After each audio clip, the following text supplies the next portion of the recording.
Welcome to Interplay Conversations in Music. This is Michael Shapiro, your host, with a wonderful guest, Maestro Nic McGegan.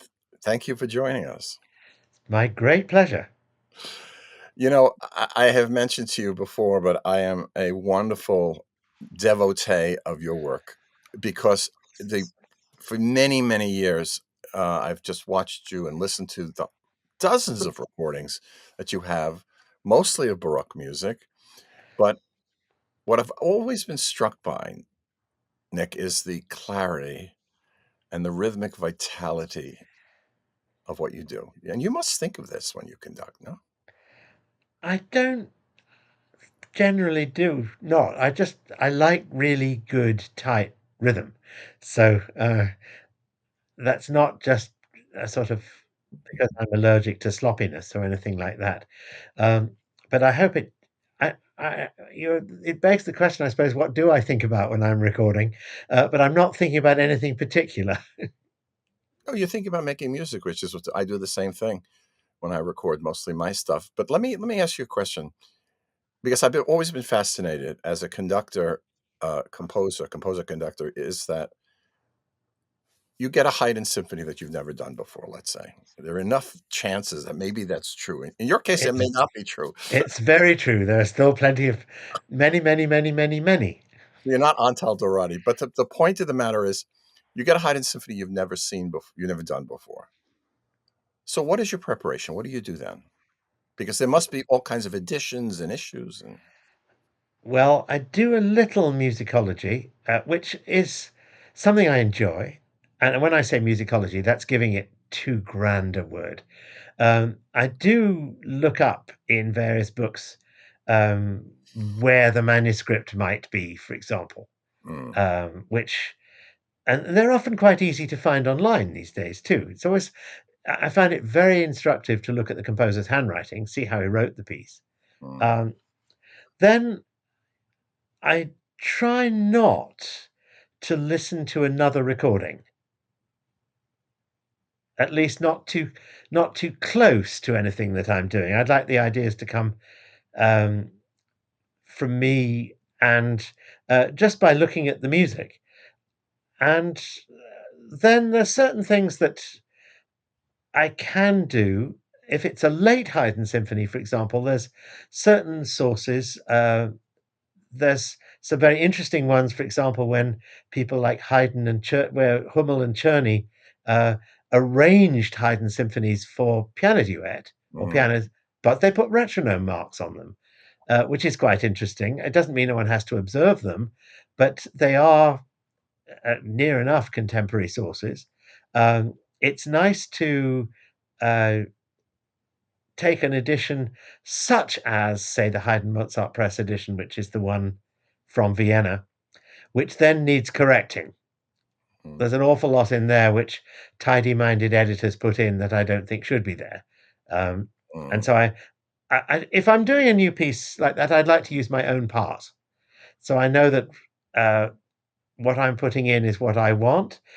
Also, it keeps down the amount of rehearsal time, the amount of talking time, Yeah, and talking.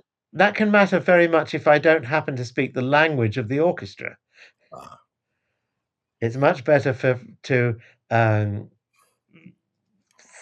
put stuff in and play it, and then if I don't like it, I can change it, rather than try to go through. Let's say, well, years ago I did a Handel oratorio in Vilnius with a Soviet.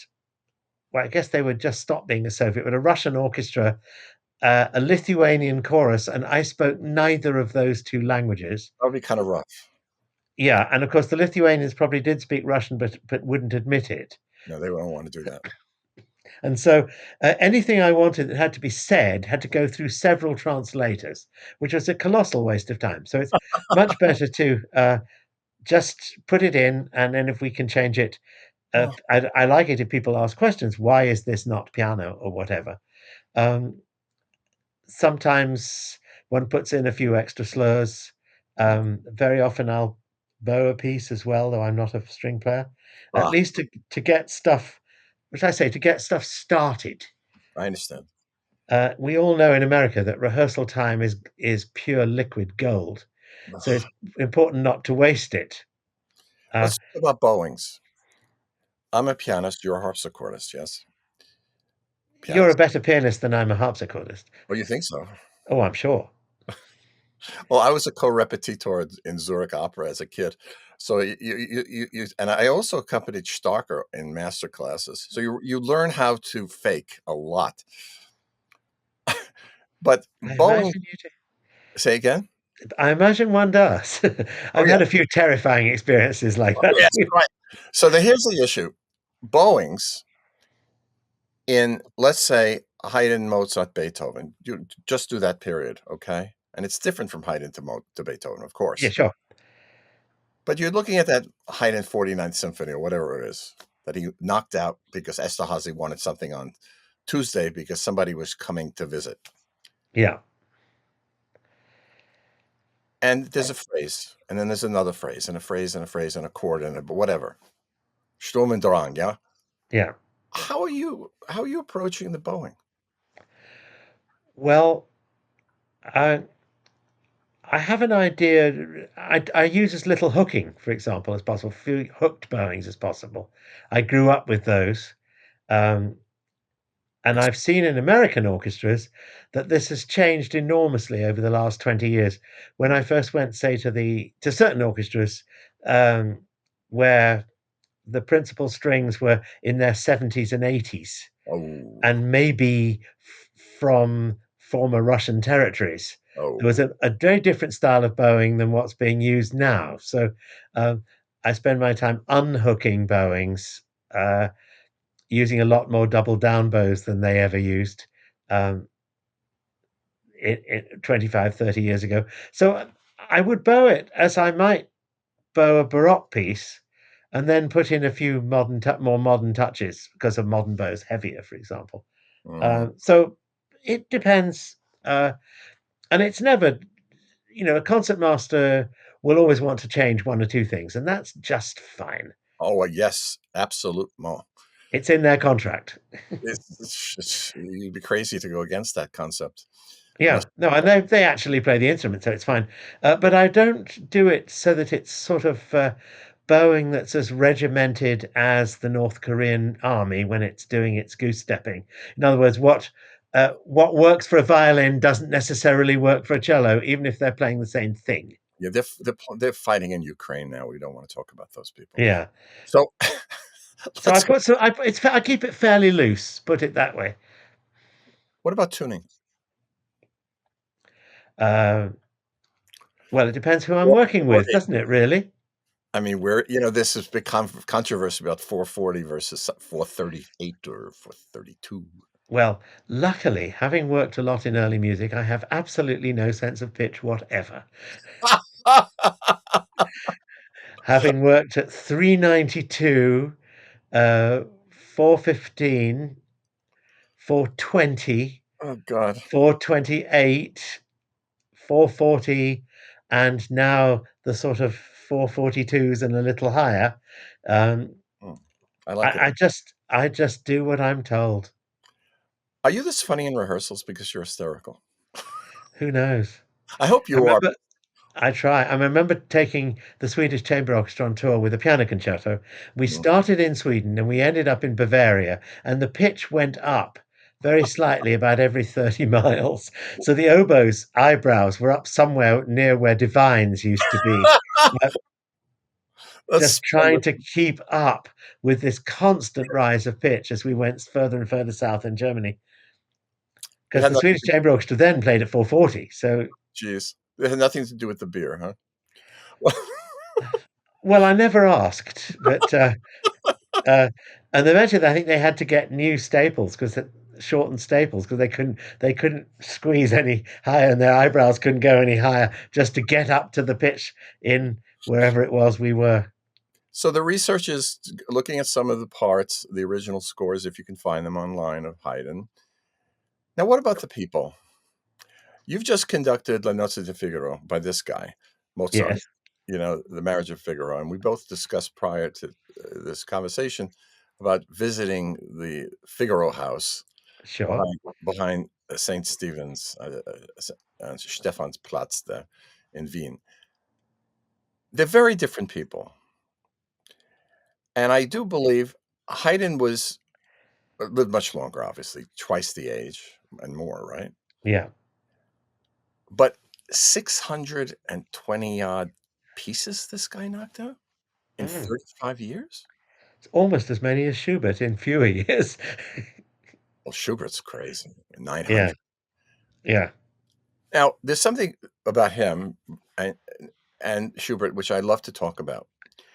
As an opera composer, a person who writes vocal music, um, I find that the Schubert Songspiels are disastrous for a composer who was such a great melodist and such a great songwriter, but he didn't understand the stage the way Mozart did. I would beg to differ only in Die Verschworenen, The Conspirators, which is an opera I'm very fond of. Ah, but what how about the 9 others? Uh, well, I've only heard half of those maybe Mhm. on not necessarily great recordings, where you get the impression that the score was cracked open 2 days before. Um, and uh, frankly, the thing that annoys me most are the plots. Yeah, These ridiculous things that happen in the Crusades yeah, uh, yeah. don't appeal. It's obviously it's very much part of a particular genre which had a fairly short shelf life, I think. The Jean Um, yeah, but um, there are some great tunes. There's some nice arias. How it all fits together, particularly the operas with lots and lots and lots of dialogue. yeah. It seems to me that it's just nice numbers, some of which are very nice, Oh, no question, but as but it's not what I would think of as a serious long opera or even a comic long opera. I know Figaro very well, Così fan tutte. I've coached all these operas, the Zauberflöte even, which is a very different kind of animal, Sure. obviously Don Giovanni. The Seria operas, I don't have the same feeling for, most likely because of the drama. But when you look at what he did and his knowledge of the stage and the differentiation of character, it's phenomenal. There's just now why couldn't Haydn do it? I think his operas, funny enough, sound a little earlier than they sometimes are. Mhm. In other words, that operas from the 1760s, 1770s, they don't have the miracles of the ensembles that you get in Figaro, for example. Right. It's a lot more arias. You're lucky to get a duet. Mhm. He's often, even when he's writing something in the 1780s, he's using a libretto that was maybe 20 years old. Maybe he's conforming to the taste of his patron, who did, after all, pay his bills. There you go. He, on the other hand, had to be in the theater, Yeah, and if you're we in the know that, and we do know that Haydn absolutely loved The Marriage of Figaro. He thought it, he was yeah, awake dreaming about it for days on end. mm, So it clearly uh, influenced him greatly, but he didn't write another opera after that, at least a comic opera after that. He only wrote one opera seria, which was not performed until the 1950s. it's So, unbelievable when you think about it. I think also being a man of the theater is a very different kind of animal. I was speaking to somebody recently about opera throughout history. When I was at Juilliard, I did spend a day taking, Peter Pears around New York. lucky you. Yeah, and Britain was dying at the time, and he was writing letters to them, which I've seen, offline, later. But when you go through history, starting probably with Gluck or maybe Monteverdi before, I would say Monteverdi before, there haven't been that many great opera composers, have there? There've been many great composers. You make great Oh, opera composers, and with what shall I say, people uh, who really advance the art, if you know what I mean, correct. as opposed to do what's there very, very well, but don't push the boundaries. But also not connected to the drama and what's happening on stage. So, for example, Nick, we've never met until now, and I know forevermore we'll be friends and just have fun with our friends in common and everybody else. Absolutely. Whenever we can see each other, we're going to have fun. Now, Our music in the future will be different, and I talk to people about this. When I first met you, my music is formal, your music is formal, though it got to, you know, uh, commedia dell'arte real quick. Yeah, But the music changes underneath the characters. When you look at Figaro, for example, they all have different music. They all yeah. have It's true in Verdi and a lot of Verdi. It's true certainly in Puccini. The Wagner story is completely separate because that to me is just, a kind of propaganda in many ways, to tell you the truth. Brilliant propaganda, but propaganda no less. And I would say in this tr- in last century there have been very few. Certainly Baroque and Wozzeck, Britain, and a good And number. definitely. I played under him, by the way, You did in the when I English was when I chamber. was a student. When I was a student Where? at Cambridge, he conducted The Dream of Gerontius, and I played first flute. My God, first flute. First flute. I was a flute player in those days. Holy moly. I know a friend of mine played it with him in the English, chamber orchestra. That was with I think that was the recording. It was the LSO I thought he recorded it with. He wanted to learn the Gerontius, and so he came over for 6 rehearsals to Cambridge. It was Did he have King's that College Choir, and leaning thing that he did, remember? yeah, You know? it was Did you wonderful. Yeah, he was really something else. So much to talk about, but let's get back to practice, in Baroque, Sure. and because you're known as a specialist of Baroque and classical music, and we'll talk about why you're not doing enough of my generation. That's something else. When getting a piece, let's say of Handel, you just conducted Messiah Yeah, in several places in the UK. there is no escape. I know it's that time of year, but what did he write it in 11 days or something crazy in Oh, Dublin? it's much longer than that. It's it said it took 24 days, but that's not true.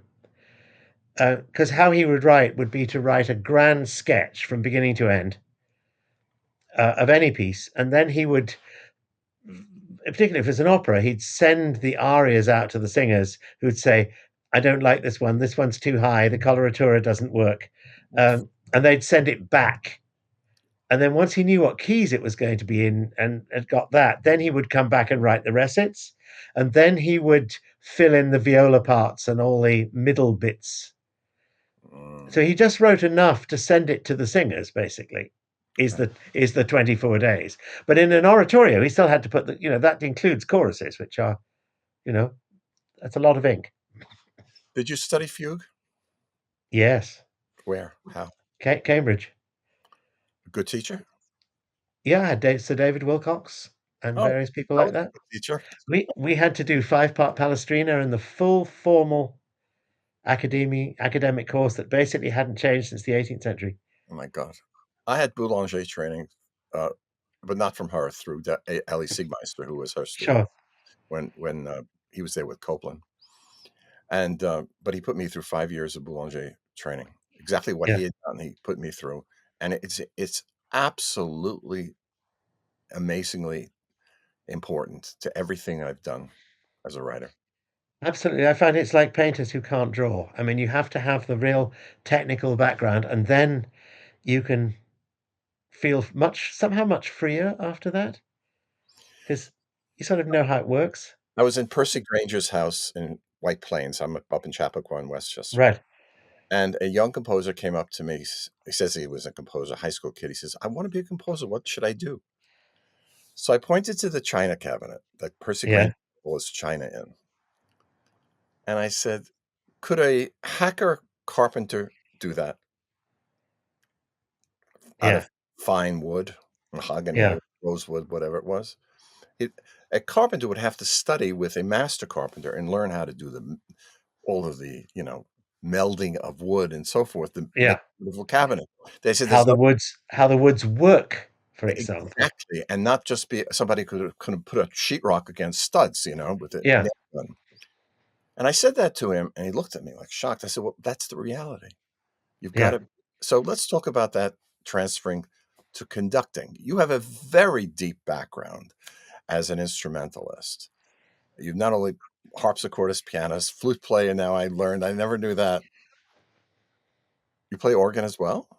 No, I'm too short. In any event, Nick, I'm having such fun. So listen, how did you get to be a conductor of such talent and depth? Well, it's nice of you to say so. Uh, when I was at school, we had a music school every Saturday morning, Mhm. and there was a group of string players, and I did not play a string instrument, and they were all my friends. So they said, "Well, why don't you do something useful, like wave your arms around in front of us so we don't get lost?" Mm. And so I conducted, Mozart Divertimenti. One of the first pieces I ever did was Strauss's Metamorphosen, funny enough. God, I think I was 17 or something. yikes. But it was it made a nice change from being on the other side, in other words, looking at a conductor, or sometimes not looking at a conductor, Mm, no, but knowing how they got the results they did, or knowing why they didn't get the results that they did. correct.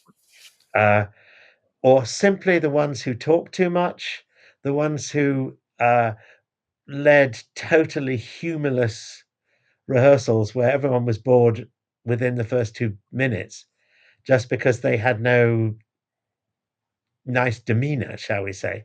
I think maybe it's just me, but I seem to remember there were terrifying conductors even back then. Um, and then, of course, they were all male as well. That's the other thing. 'Cause happily, that's all changing. And then when I went to Cambridge, I didn't know anything about early music when I went there. The early music stuff happened there. Uh, but I conducted the first orchestra, the second orchestra, and the opera at Cambridge while I was there. Ah, so practical experience. Yeah, and you don't do anything at Cambridge for credit. You just do it. Mm, You just have to pass the exams, which are in the music course when I did it involved a lot of composition, mm. actually, as well as uh, music history and pretty first 2 years harmony and counterpoint, that kind of thing. Who Um, composition teacher? Alan Ridout, his name was the Oh, sacred composer. Very nice guy. I took over from him teaching at Cambridge, actually. Um, wonderful, wonderful guy. Um, and they weren't terribly interested in what style you wrote anything. It was about ideas. They were even composing exams when they would sit you down for 6 hours and make you write something. mm, And it would be things like, I remember one of them, I don't know if it was my year, but the BBC is going to do 4 programs about sex education, uh, and they want you to. I'd like you to write 4 things about different animals and their courtship, which you could use for use on television programs. So it didn't matter what the animals were, what style you were going to use. They wanted you to use your imagination. It's so brilliant. And of course, it was absolutely wonderful because you could have jumping kangaroos or whatever you wanted to do. Um, it was the 60s after all, so it could be quite raunchy. Good deal of 60s, 70s. staccato and tenuto. Yeah, absolutely. But it wasn't sort of here is a fugue subject, please write on it. That was the previous years when you did that. That can be Um, quite uh, difficult, I have to say, for anyone. If here's a fugue subject, now take it somewhere. yes, The reason I feel is that the fugue subject did not come out of me. yes. If it's not organic, I don't know where it's going. We also had wonderful ones. Write a short overture to a Shakespeare play of your choice. We had 6 hours for that. Mm, wow. It's Now, great. again, I wanna get back to conducting style. One thing that I learned from I had 2 conducting teachers, Carl Bamberger, Viennese, old Sure. school, was fabulous at Mannes. But later I studied with Harold Farberman, who was only technical. But he taught one thing which I've carried with me in my entire life is that the score tells you what to do with your gestures, not your gestures the other way. What do you think of Yeah, that? I think that's absolutely true. having never had a conducting lesson in my life, uh, I look at the score and it makes me do what I do. There you go. And I think that's a fundamental philosophical idea because not many people realize it. Everybody's arms and legs and face and tallness and shortness are different. How do we Sure. how do we get the feeling out? It Now, has to come from inside going out. yes, It's very easy to do the, what shall I say, the sort of gestures that you would use to bring in a plane at JFK. yeah, quite. That you can learn. You can learn that parrot fashion, but it doesn't, for me, it doesn't do anything because, first of all, there's no emotions behind it. You're Mm. merely time beating. You're not giving a hint as to how you want that to be played. One of the reasons I don't use a baton because I don't, for the stuff I do, I don't really need to, but it means I can use gestures with both hands to help um, get the gestures I want. You know what Stokey used to say, Stokowski? I've got 10 batons. Yes. Yeah, it's wonderful. Mm. Um, and also being quite short with relatively short arms, I'm not likely to knock anybody over. So, plus, I'm best as a Brit, I'm best unarmed, so I don't use a baton. It's fascinating. I stuck one behind my specs once, and I'm not going to repeat that. I once threw one right into the chest of the second trumpet. Oh, was it worth it? Yes, he played miserably. Oh, Nick, what is let us talk about new music versus Baroque music. Okay, I'm fascinated by it. What I love about your conducting is the rhythmic clarity and the way you take lines places. try. It's what we all try, and to have humility is a good thing. To be humble in the face of these folks is. The goodies in the greats. Yeah. Now, let's say you were conducting Turn of the Screw, for example, Okay. which is not a contemporary piece. It's now what, It's a 60? piece I actually don't know very well, so but I've seen it several times. Right. Well, I know my friend Mia Pearson, who I just worked with. She has been the chief role in that opera. And in any event, um, if you were looking at a Britten score, let us say, which is not a now score, but would you approach it differently than if you were doing the seasons or the creation? Well, one thing would definitely be to not to say I want it to go this way or whatever, because it's a collaboration with the people who are on stage. Right. I'm not going to say the tempo for Rejoice in Messiah, the tempo for Rejoice will be this. And someone would say, ah, but my voice works a little differently from that. Mm. In other words, it's always a collaboration Well, there you in the have. same way as the composer wrote for specific people too. Yeah, he did. He certainly did, and he had it in mind.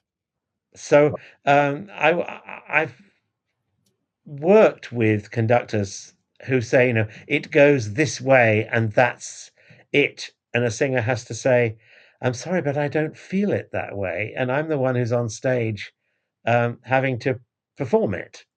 Uh, so I think a conductor needs to take a step back and, you know, my conception,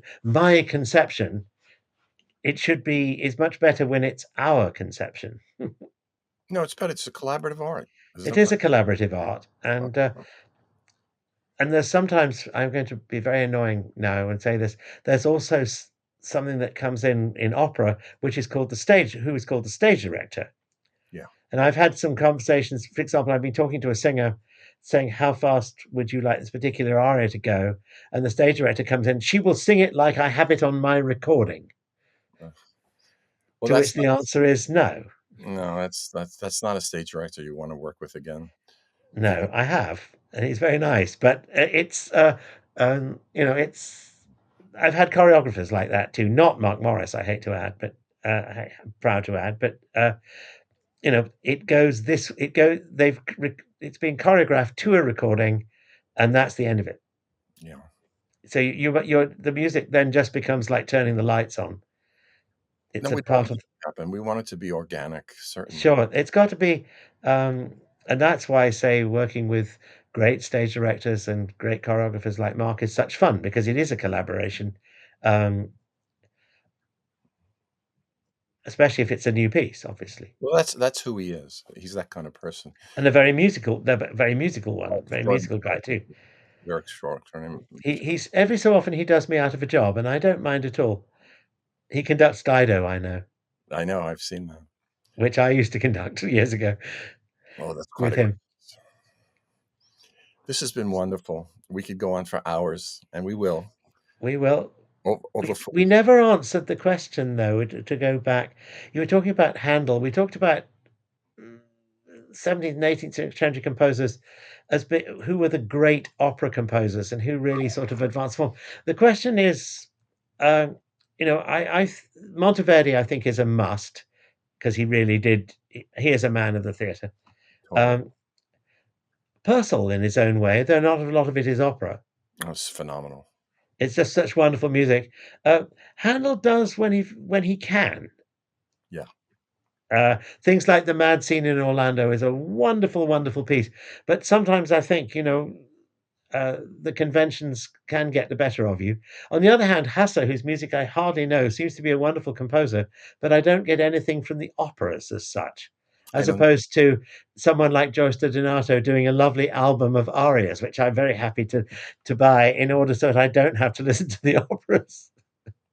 Because she's someone that is such a wonderful singer, and she makes such a great case for the arias. I think Vivaldi's time may come. Actually, some of his operas are Hopefully. really terrific. I really like them a lot.